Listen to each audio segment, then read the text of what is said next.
Tala lava I le nei vaenga o telefou le si ufonga o le laumua.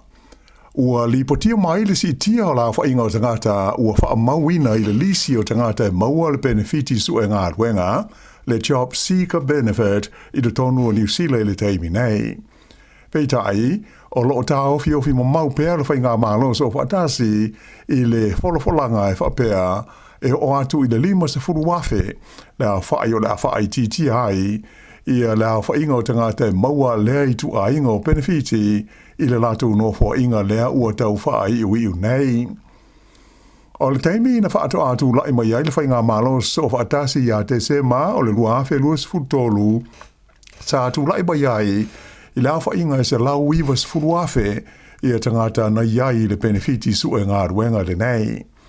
Sa whai ai ma le folfolanga le whainga malo so whaatasi o le au lātou whaititia le au whainga I le se lau whase furuafe.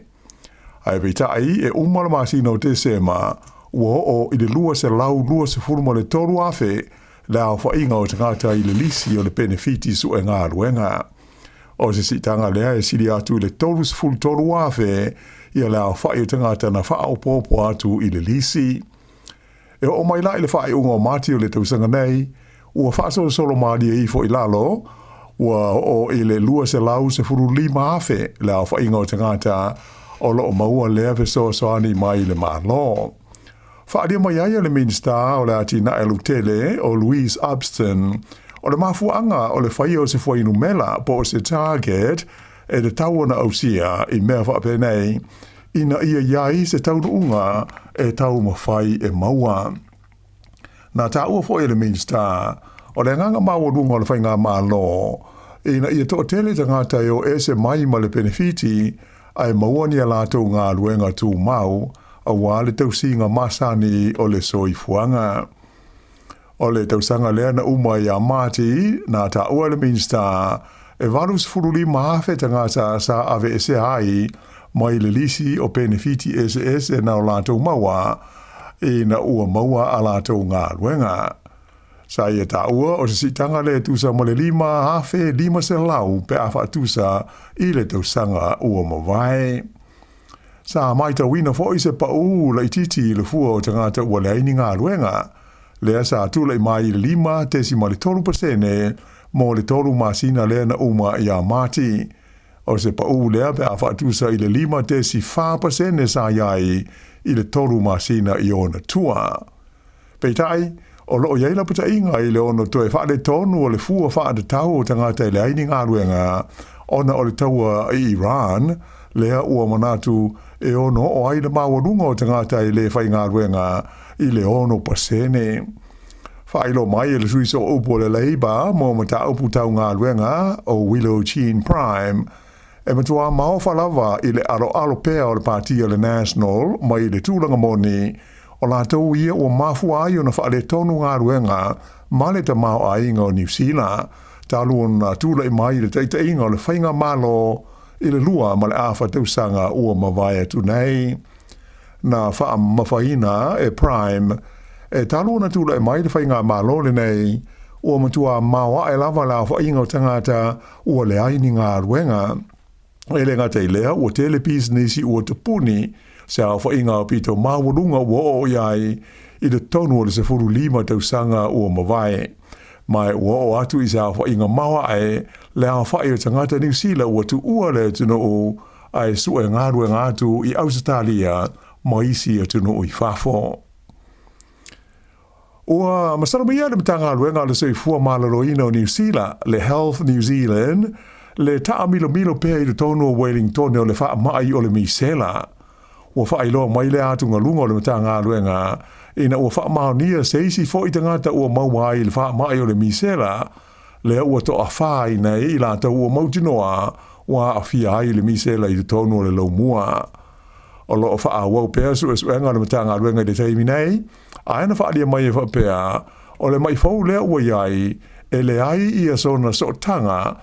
I tangata I tolu ia na maua mua ai le wha mai, a toa manofuanga nā siasi iai I lātou wia. O le vai aso taruai lea na tolu ai tangata I Wellington e ua maua I le misela, Mai sa tu uina mai ai whautuanga mō tangata uma sa ono a whaina ona nā lātou a whea se whare ainga i Newtown ina ia mātai tū le ono a whiai i a unga o le wha mai. O le ngase lona tolu le nei e whasotai ma se tangata sa whai ainga i le Mediterranean Foods Trattoria and Deli i Newtown.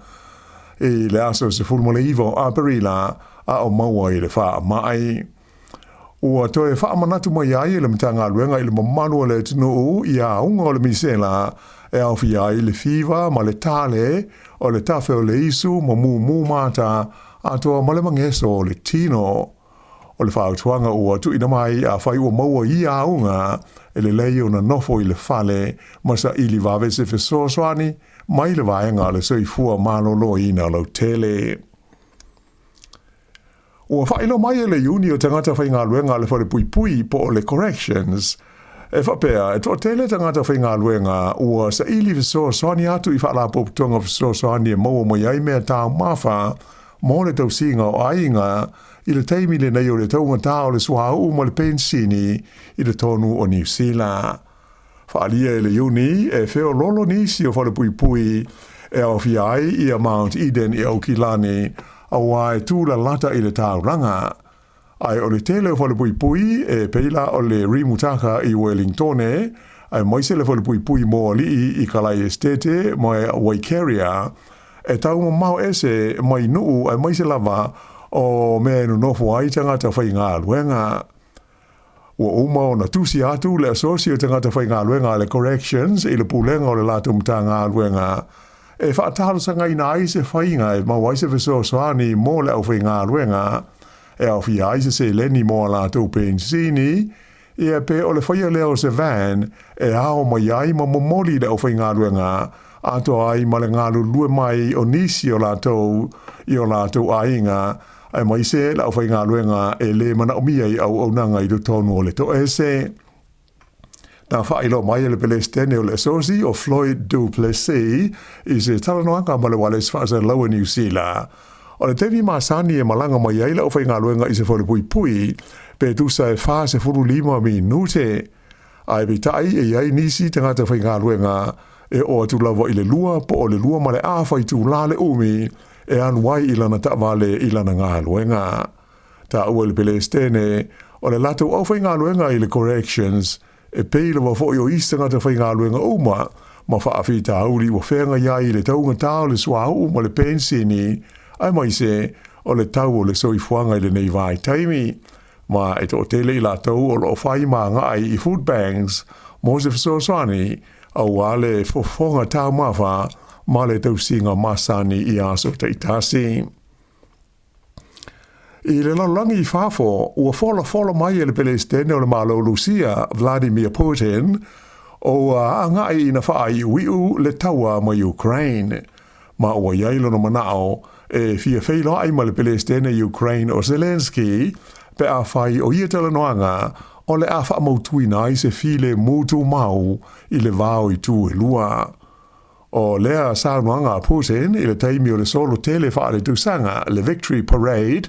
e whaamanatuai i le ola o le tau tele lona lua le lalangi.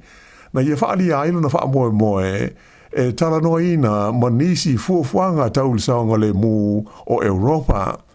Mai na ia whaitio ina ai le langolango ina pēa e malo i sifo o le malo o Ukraine.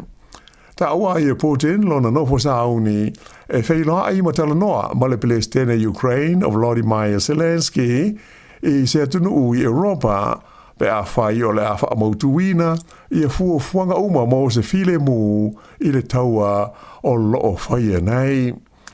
I se saunoanga whalau i tele mai le pelestene Ukraine i le po le sa na i ta awai o se whaamalo si au tele le tūlanga le uali ali mai nei. Pei ona whaalia le teitai o le malo Lucia, mai e ta wai, e ta Lucia, e moni ma wha maoni le malo Lucia, mo le ta whio le neitaua, ua whātau sanga sa soo, o whaia pēa i le wā o malo i lua. E mata upu tau u whai o malo i New Zealand nei, e manatu le whai pule to tele o le tua ngai, O le mafuanga, o le wha mawai mai lona tofinga, o le wha tonu o mata upu tau I upwhai o malo, o le TV and New Zealand, o le TVNZ,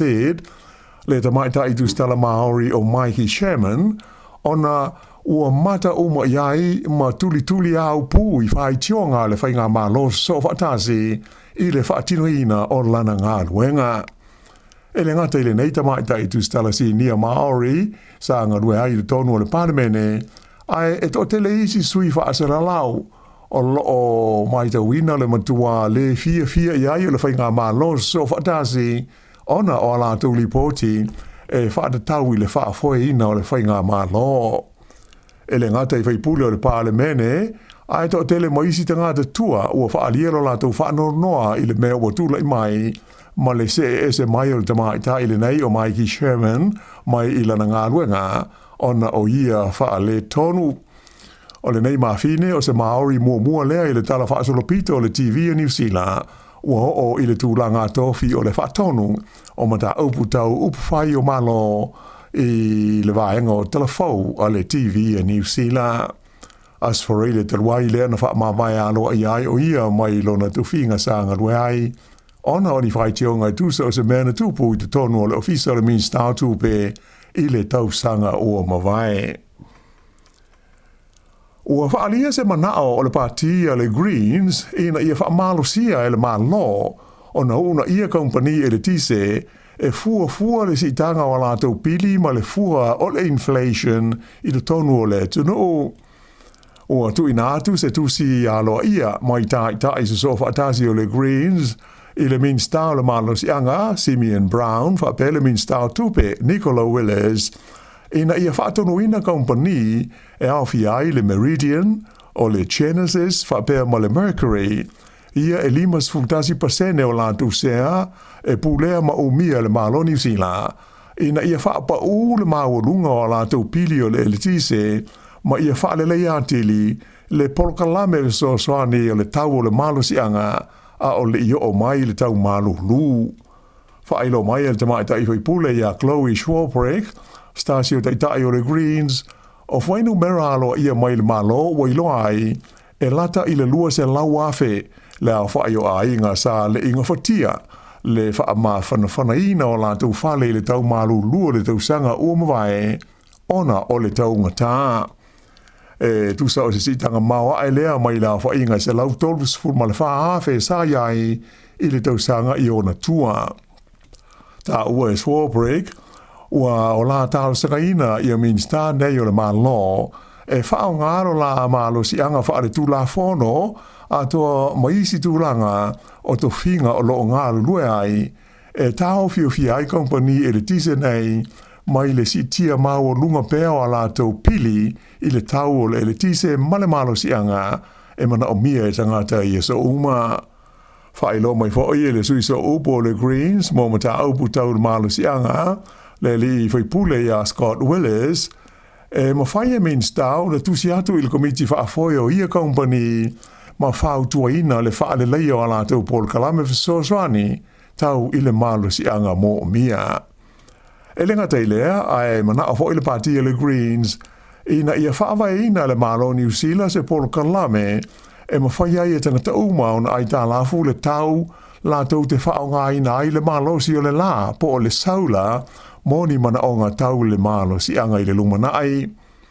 O le vai asa o mawai lea na amata whaatino maiai, ia le fesosani le malo mo le malo si anga, le Winter Energy Payment, le I le vao le lua sefulu ma le tolu sefulu tā la I le vai aso mo a inga uma o lo maua le pensione po o le supa whapea ma le benefiti au tū. E le o popole tele le li pālemia ia tui si nave mauru matotua Christopher Larkson ina ualiki mai itua le taitai o le New Zealand First wawasa mana ia Winston Peters ia ni whaamtalanga I whaatatau I le tala utua le tupe pei ona tā pena ina nei le whainga malo so whaatasi. E pei ona tā ua le tātou li poti mua, o le asforeile, le asa whailo ai e wawasa mana i le fuafuanga, e tā o fia, masoloia, le a onga fua o tāma mateine i a la tūtou sanga whai u I le tonu o University o New Zealand. whaalia le pālemia, sa iai le wha moe e whaia se wha sa launga aloa ia le whainga malo, e tu sai o nisi vaenga o le tala o le tupe, ai fōlinga mai ua vave ia le company, po le wales wha sa lau o le New Stoke Sidby, mana tau fisiringi aiva wa sa mana i o St. Peters, ai ta ua le pālemia, ele o se mea lea e popole te le iai,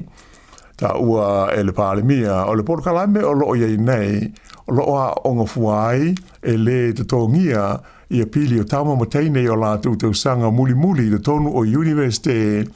ua tāle whengai o na whaia iai sa swinga i le taimi nei. I se manatu whaalio le te tai o le Labour, ia Chris Hipkins, na ia tāwai, e whoringa mai, na whai mauti noa lava le te tai o le New Zealand First, na whaaringa le nei, i lunga o le tio ma le ala leo le New Stoke Sidby, e au noa ma le popole i isi pati o lo lātou ngarulu e le tonu o le whainga manos o whaatasi. Ta ofi i Hipkins, a whaapea e le itu inane le Minstau tupe, ia vau masa mana ia se whaatangana, na te whaailoi nai le nei mata upu, e mauti no lava, ua so lia e vau masa mana ia le tula fono, a toa maa ia inga, tula fono e whaafoe a inga ruenga, a le kāpeneta. I mea tau pisi nisi, e lata i le ono se lau miliona Tala, le ai tā lafu le company, o lo whengai mo le fausia o le whaletele whaingoina o le Seascape Tower i Aukilani. Ua whailo mai e whapea, o la whai atoa wo i aile ai tā lafu lea ngā ruenga, e lima se lau vadus furuiva miliona Tala. O le vaenga tele o lea se le nipo lea ai tā lafu, se lau tolus futolu miliona Tala. O lo ai tā lafu ai i le wharetupe i saina, e ngoa o le China Construction Bank. Whaalia mai fo i al company le nei, le Caliber Partners, o isi vaenga mwhalapo tonga sa awhia i le ngā ruenga, e tolu se lau luas furu 5 miliona Tala, o lo ai tā lafu ai i la tau, ai e se ai leisi fitus fultasi miliona Tala, e le tau o na tongi atu i nisi company. O le masina taruai lea na whaelo mai ai, e le Caliber Partners, i le whaamoemoe, e whaatau nātu i le nei whaletele, limas furuono lea whaiona fo ngā whale, e le i mai a le lei. Mai o le company whaatau whale, a le Bailey's Real Estate, lea ua whengai nei ma lea whaamoemoe. O le ngā ruenga o le whaletele le nei, na amata i le tausanga i luafe se furufitu, Sāmoa i fuafuaina, e nā o le tolu se lau miliona Tala le tau, mai na iei le whaamoemoe, e te tau ona uma ma te tala lea whale fau i Aukilani i le tausanga i luafe luas fultasi, pe ta ai sa tele i nā whaina lea ngā ruenga, ona o sā i le teimi o le whaamai kovitis furuiva, ato ai ma le sitia o le tau o mea whale. I tā longa, o le company e whaingoina o le Kanaloa Consortium, lea ua whaalia lona manao ina ia lātou whaatauina ia le leisene e whaafoina i le au le kapia le moana Pasifika i le tonu o le taamusanga o le kapi supa a le Pasifika. Whaamaunia mai lea tūlanga le whaatonu o le Kanaloa Consortium o Tracy Atinga i le asongo fua. Na ia ta awai le whaamoemoe e na ia maua se awanoa le lei e fola si ai a lātou fuafuanga mo le whaawawina o le aura kapile nei le Pasifika. E pe ona si le fia ua whaale tonu ma lea mauti noa i le lumanai o le moana Pasifika ona ua whaamamulu le company e ana le au. Le company le o le Pacific Medical Association po le PMA ona o le taungata o le whaangai o inga o le au le nei.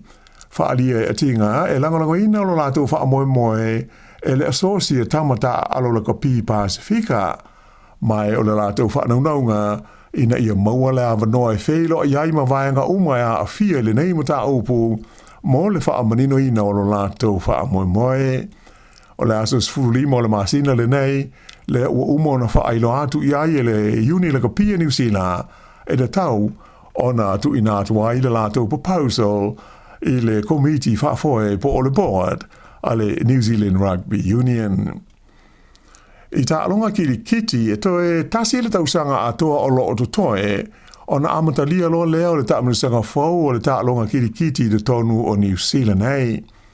O lea taʻamanusaga o le a whaingoina o le New Zealand T20 League po o le liki o kitikiti o taʻaloga pupuu e taʻilua se furu ova. O le masina o mati lea sa whailo mai ai le pulenga o le taʻaloga kitikiti o New Zealand le whaamoemoe e whaawaina se liki fou e whaafoe i tūlanga whaapisnisi e suia i le taʻamanusaga le olo ia i le taiminei o le Super Smash. Whailo mai le pulenga o le kitikiti a New Zealand o talanoanga ma ka lapu mawaenga umaya a fia i le nei fuafuanga sa tau mawhai ai a mata i le taʻamanusaga i a Ianuari o le lua whelua se furu fitu peitai o le wale li mai e mana o mia se taimi mo le wha mautuina o nisi vaenga ai maise o le tūlanga i le wha maa pōpoina o kompani ma wha pōtupotonga e fia inivesi ai ala tutupe i lea taʻamilo sanga whau. O le whaaiunga lea o Tala whau